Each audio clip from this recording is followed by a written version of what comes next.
You are currently holding your phone, looking at a voice note you just recorded for a friend, and you hesitate before hitting send. You tap playback just to make sure you didn't sound completely ridiculous, but the moment the audio starts, you freeze in absolute horror. The voice coming out of the speaker is high, thin, raspy, and frankly, sounds like a completely different person, someone you would never want to sit next to at a dinner party. You instantly delete the message, clearing your throat, wondering if you secretly sound like a cartoon character to everyone else in your life. But here's the thing. That jarring sense of betrayal isn't an accident, nor is it a glitch in your phone's microphone. You didn't suddenly forget how to speak, and your smartphone isn't secretly conspiring to destroy your self-esteem. That wave of pure cringe is actually a deeply calculated psychological and physiological reaction triggered by an invisible biological system. It is hidden in the anatomical architecture of your skull, the evolutionary layout of human communication, and the unwritten acoustic rules of your brain.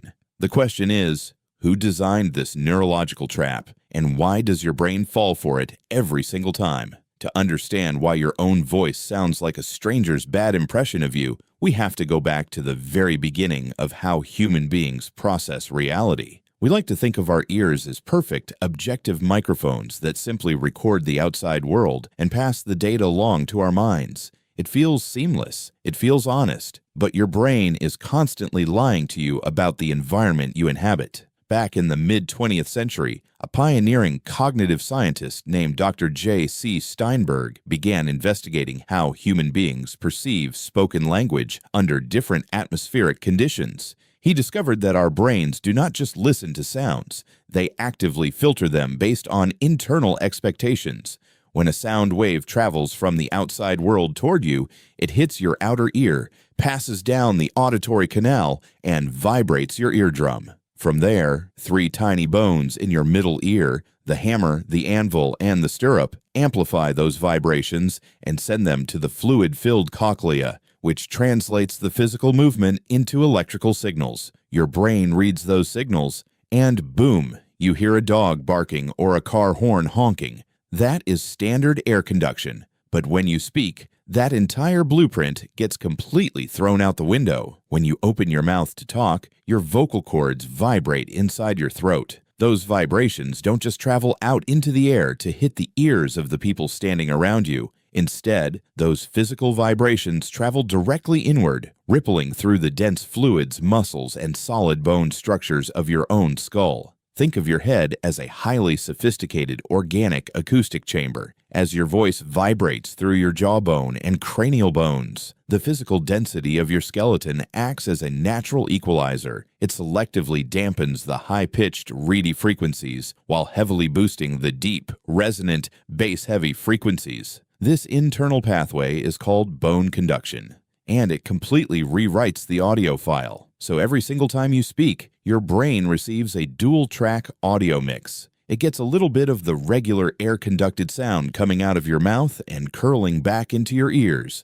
but it gets a massive, boosted, studio-quality bass track delivered directly through your skull. To you, you sound rich, deep, authoritative, and smooth. You sound like a professional late-night radio host, but then you record a voice note.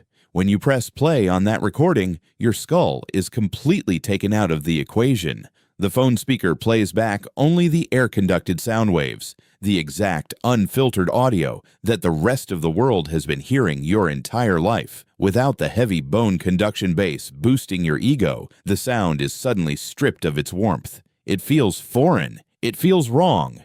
Your brain just got hacked by physics. Yeah, it turns out you don't actually sound like James Bond. You sound like a slightly panicked teenager. Same. I would also prefer the bone conduction version of reality. But this isn't just a quirky lesson in human anatomy, because the physical distortion is only half the battle. The real nightmare happens inside your psychology through a devastating mental phenomenon known as voice confrontation. In the late 1960s, 2 prominent psychologists, Philip Holtzman and Clyde Rousey, decided to study what happens when people are confronted with their true, objective voices. They strapped headphones onto test subjects and played back recordings of their speech while monitoring their physiological responses. What they discovered was fascinating and, honestly, a little bit brutal. The researchers found that hearing your own recorded voice doesn't just make you uncomfortable, it triggers a genuine, measurable identity crisis. When subjects listened to their actual audio files, they didn't just complain about the pitch. They exhibited sudden bursts of anxiety, defensiveness, and profound linguistic insecurity. Here is what makes this so important. Your voice is the primary vehicle for your identity. It expresses your confidence, your intellect, your warmth, and your authority. Over decades of living inside your own head, you have built an incredibly detailed, highly idealized mental image of who you are based on that deep, resonant internal voice. When the recording plays, that entire illusion instantly shatters.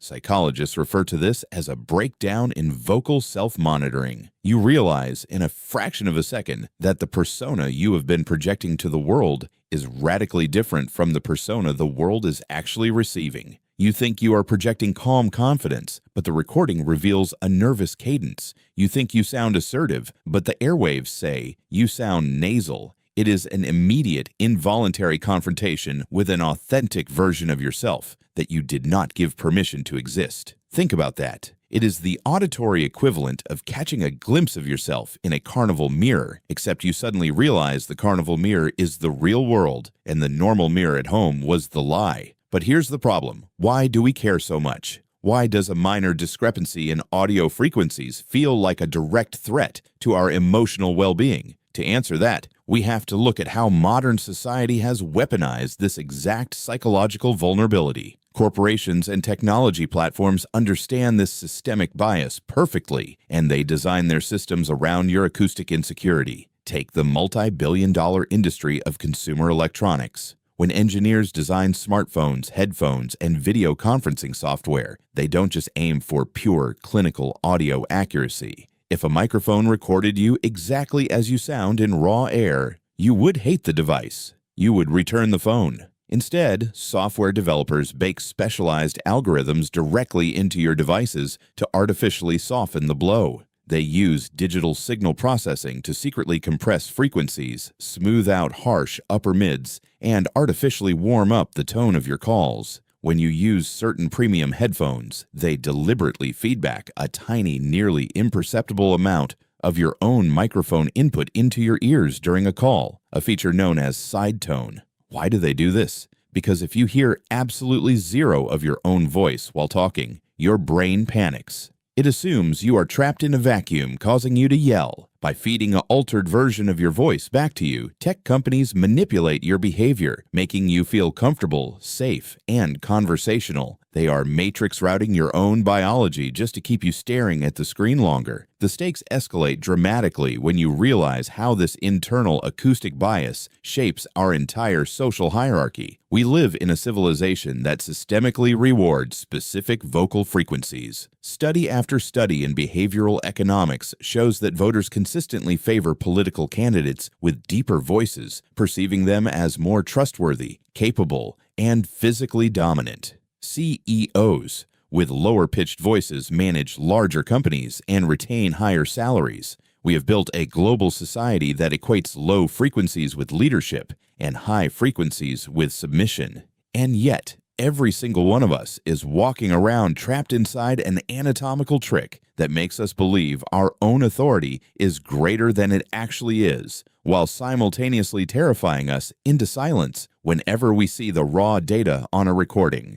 We are prisoners of our own bone structure, navigating a world where communication is everything, but our self-perception is based entirely on a structural hallucination. So here is the full picture. You speak into a room, expecting a symphony of deep, resonant authority. Your skull vibrates, creating a private acoustic illusion designed just for you. Your brain constructs an entire identity around a bass boost that doesn't exist. Then, a cold, unfeeling piece of modern plastic plays the raw truth back to you, shattering your ego and triggering a mini existential crisis before you can even send a simple text message. The next time you record a voice note and find yourself staring at the screen in absolute disgust, remember the unwritten rules of your own biology. You are not broken. Your voice isn't terrible. You are just caught in a permanent crossfire between the physical reality of the air around you and the cozy, comforting lies of your own skeleton.